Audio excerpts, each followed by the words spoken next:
By now you know the score.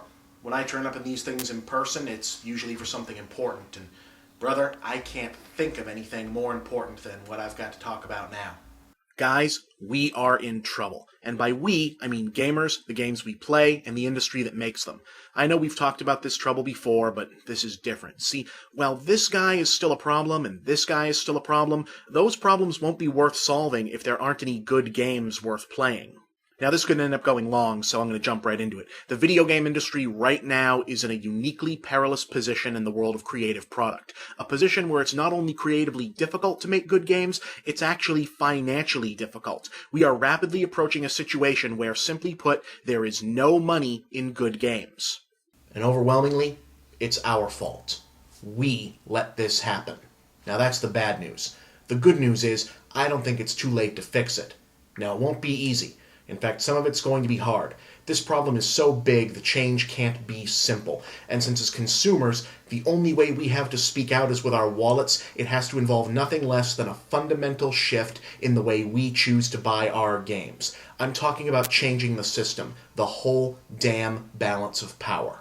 I'm talking about a revolution.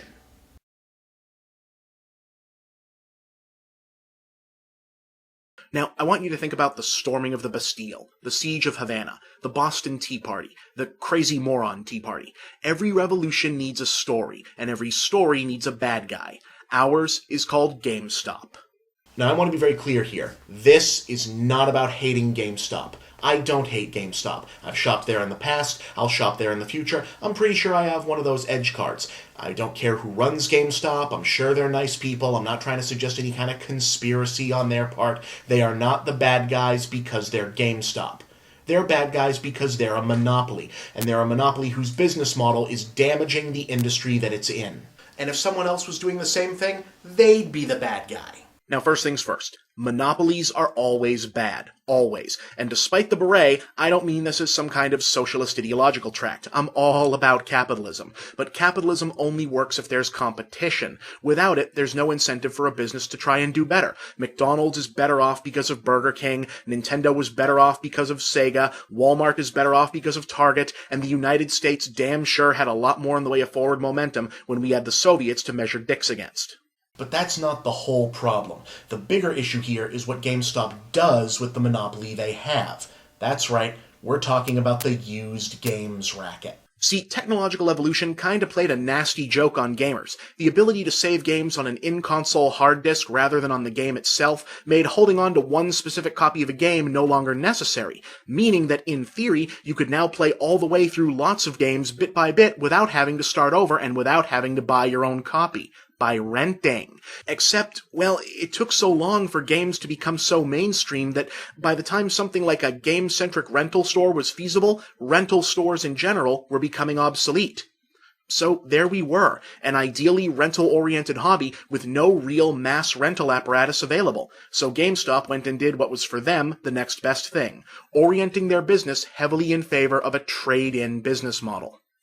Buy a new game from them and like it? Awesome. Don't like it? Maybe you aren't sure? Maybe there's something else you want to try out more? No problem. Bring it back and trade it in. The sooner the better, since the newer it is, the more it might be worth to you. Put the cash or store credit to another game. Repeat as many times as you like. Maybe even rebuy and trade the same title multiple times at your own discretion. Why not? Your save game is in the console, remember? Not the disc. In other words, GameStop's brilliant business move was to move away from being a gaming retailer to being a pawn shop.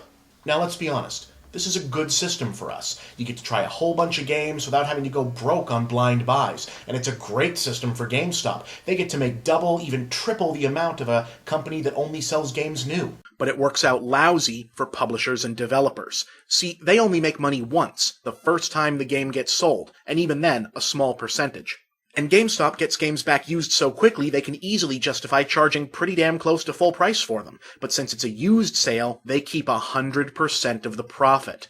Hypothetically, let's say you made a game and 1,000 people bought it over its lifespan, but only say 100 of them bought it new and the other 900 bought it used as people traded it in over the years. Even though every one of those 1,000 sales is the result of your hard work since you made that game, you only got paid on that first 100.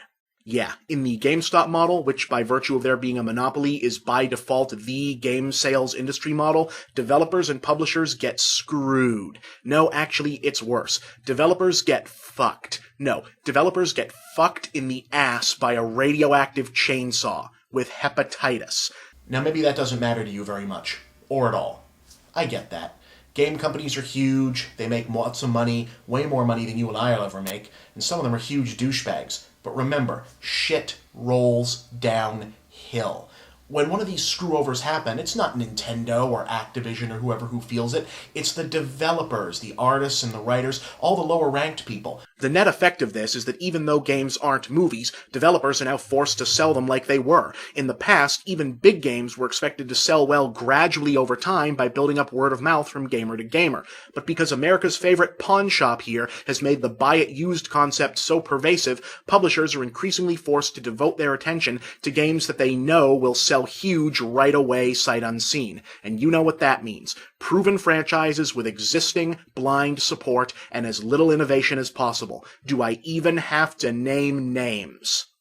This is also partially why you see certain ideas get shoehorned into franchises where they don't belong rather than being made into their own game. Why is this weird mid-90s alt-rock looking thing that's kinda similar to Devil May Cry being released as Devil May Cry?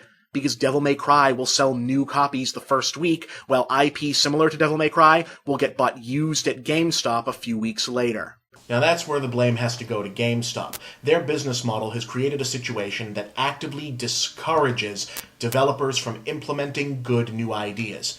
But the blame also has to go to us, and the way we choose to use GameStop's system to our advantage. I mean, let's face it, gaming costs money, and while Miyamoto's DS may print money, mine sure as hell doesn't. And we all know how to save money when it comes to hobbies, right? Stick with what you know. If you're hungry and you only have enough money for something you know you like, or something different you might not like, you're gonna go with the one you already know you like 9 times out of 10. You will, I will, everyone will. It's just smart. And games are the same way. If I've finally scraped together enough money for a new game and my choices are the new Mario I'm guaranteed to love, or something that maybe kinda looks interesting but I'm not sure about, fuck yes, I'm gonna buy Mario. But you know, we gamers are an adventurous lot, so maybe if we kept running into that choice once in a while, we actually would take the risk and opt for the mystery prize. Except thanks to GameStop, we don't have to. We know that if we just wait for about a week, there'll be plenty of copies of that weird new concept game brought back and sold used, so we can buy the sure thing, pick the maybe up later, and save money doing it. Good deal for us, good deal for GameStop, but we've both helped perpetuate a system whereby the new, different risk-taking games are bad business, and same old is the only business. A retail store, ideally, is supposed to be the middleman helping both the product maker and the product consumer.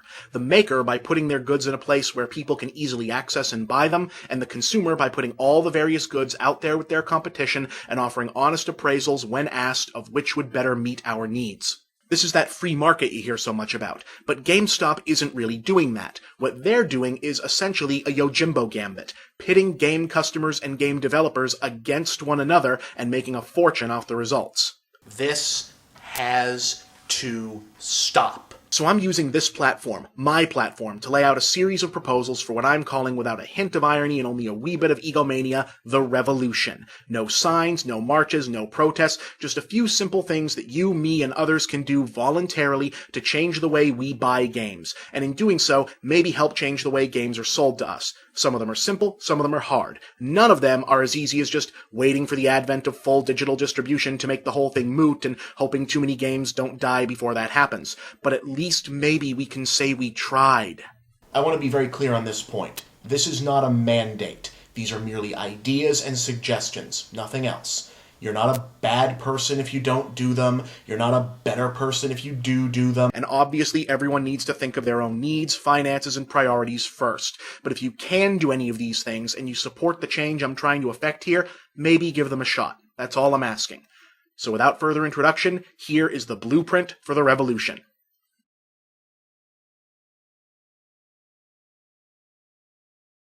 Again, these are suggestions, not commands. I'm aware that for some of us, GameStop is the only game in town, or will be the only one to carry a title we want, or have something in stock, or whatever, and I'll cover all those factors soon enough.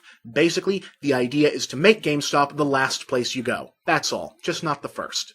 One easy way to put this into practice, consider the upcoming big games. Your Marios, your Halos, your EA Sports, your Zelda, your Final Fantasy, your GTA, the 3DS in a couple months, all that. You know what they all have in common? You'll be able to buy them fucking everywhere. Toy stores, electronic stores, big box stores. Hell, I wouldn't be surprised to see them at a goddamn Whole Foods soon enough. So yeah, if you can buy it anywhere else, buy it anywhere else. Even Walmart. Yes, in this one case, Walmart is actually the lesser of two evils. Or hell, buy it online. You see, while I'm not looking to take GameStop down, I would like to see them taken down a peg. Like I said, monopolies are always bad, and the less powerful this one becomes, the better it's going to be from all of us. From developers to publishers, all the way down to gamers.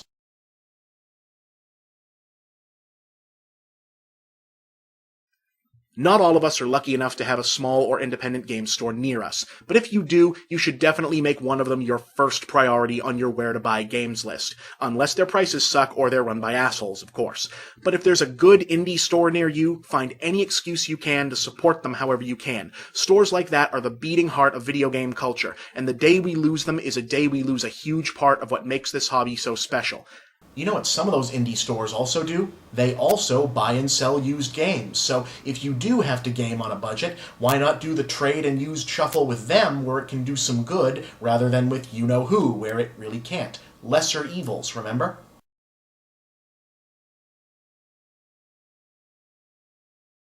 Like I said, it's easy to avoid shopping at GameStop when it comes to huge mainstream titles that'll be in stock everywhere. But what about everything else? What about oddball new IPs, obscure imports, or niche releases from smaller developers? In theory, this is supposed to be why GameStop exists, to be the gamer's game store and offer access to the stuff you're less likely to find at, say, Best Buy. But much like the used games racket, this creates a self-perpetuating vicious cycle. We only buy niche titles at GameStop because only GameStop has them. And only GameStop has them because that's the only place we buy them. This gives GameStop as a company total control over which non-mainstream titles actually make an impact on the market. And that's far more power than any one company should have. Fortunately, with a little extra effort on our part, I think we can take it away from them. Now, I'll put this right up front. This is the one that requires doing a little bit more work. Going a little bit out of your way, and yes, maybe even getting the game a little later than you're used to. But like I said, suggestions and ideas. The basic premise: break the vicious cycle by buying smaller and niche titles elsewhere, even though it's more convenient to just get them from you-know-who. The strongest possible message any customer can send to any company is that they're willing to ignore convenience because they don't like where convenience is coming from.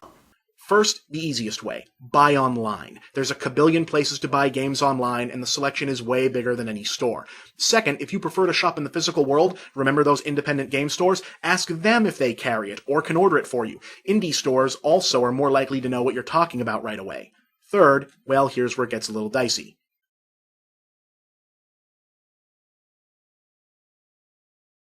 See, the more only gamers know it exists a game is, the less likely you are to find it at your local megastore. But just because they don't have it there, doesn't mean you can't get it there. And it also doesn't mean you can't persuade them that maybe they ought to have carried it in the first place. Now here are some acronyms: SKU and UPC, more specifically known as Stock Keeping Unit and Universal Product Code. Both are ways for business databases to organize individual items as a manageable equation, but SKUs are different for every store, while UPCs are, well, universal. So that's the one you want to know. Fortunately, it's also known as the barcode that every retail item must display by law. So get that UPC code for whatever game you want, write it down, and go to whatever big mainstream store you want to try getting it from. March yourself up to customer service, give them the code, and ask, does your company sell this item? Remember, company, not store, not location, company. If they do, see if you can order it. If the company has a special order system, they probably aren't looking to turn down your money in this economy.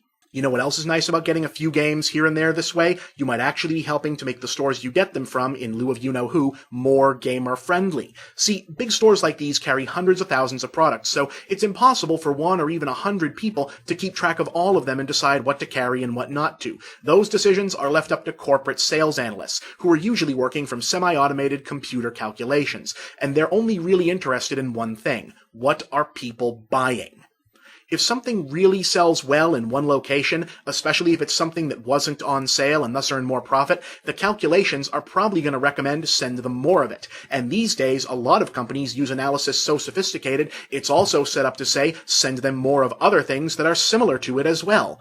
Did you ever notice how big chain grocery stores will sometimes have a larger section for, say, imported Spanish food or kosher food if they're built in neighborhoods with a large Hispanic or Jewish or whatever community? Well, that's partially how that happens. Remember back at the beginning of the 2000s when Best Buy and places like that suddenly got these huge anime sections? Well, that didn't happen because someone on the board of directors was a big Akira Toriyama fan. It happened because some anime fans started spending a shit ton of money on that stuff at their stores. So, picture this. The next time a semi-obscure game comes out that you want, instead of going down to you-know-who, get the UPC and take it to your local megastore and place the order there if you can. Now, what if you also got a friend who wanted the same game to do the same thing at the same store?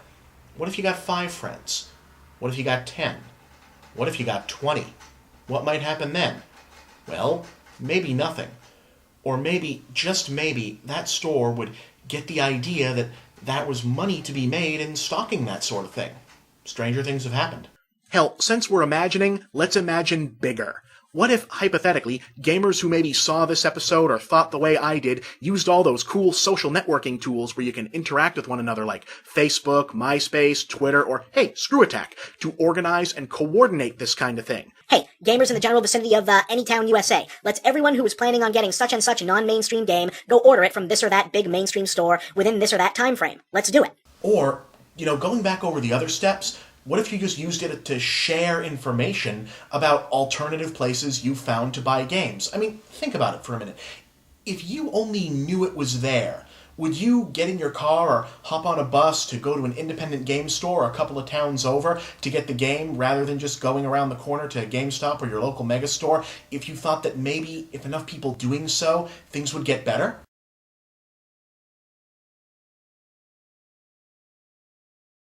Once again, this is not about trying to hate or harm or even damage GameStop. It's not about them. It's about changing the whole dynamic for the better.